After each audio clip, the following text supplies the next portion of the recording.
Bien-aimer, c'est une chose que d'avoir une certaine forme de préoccupation à l'égard des choses de Dieu, de se mettre à faire beaucoup de bruit à leur sujet, au milieu des hommes, en démontrant et en leur donnant un caractère public, en nous rattachant même à une certaine cause pour en faire une très grosse affaire.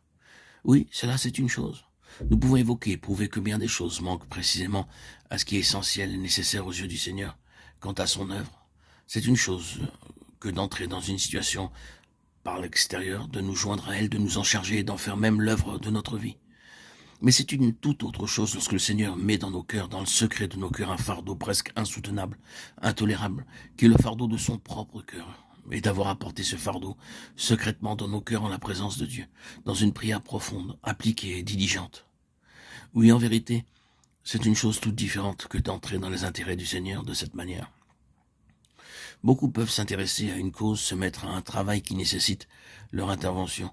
Mais c'est autre chose que d'avoir avec Dieu une communion spirituelle qui permet à Dieu de mettre sa douleur dans notre propre cœur. La différence consiste en ce que, dans le premier cas, la chose est objective. Nous y prenons part, nous nous y intéressons, nous nous en chargeons. Mais la chose reste extérieure à nous-mêmes.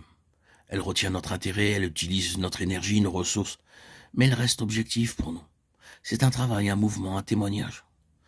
Employons ce mot dans son sens technique. Mais dans le second cas, nous prenons une responsabilité devant le Seigneur. Avons-nous remarqué ce nous au 6e verset du premier chapitre? Néhémie fait partie de cela. Et cela est la part de Néhémie. Avez-vous remarqué alors qu'il s'engage pour l'œuvre du Seigneur? Comme il emploie ce mot nous.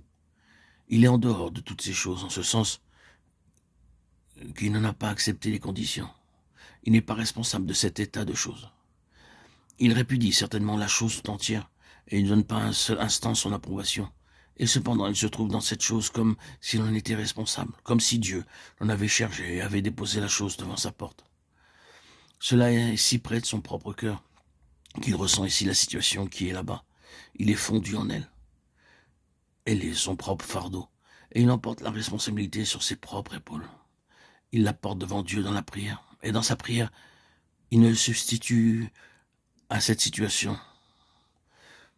C'est cela, se trouver à l'intérieur, se substituer à cette situation.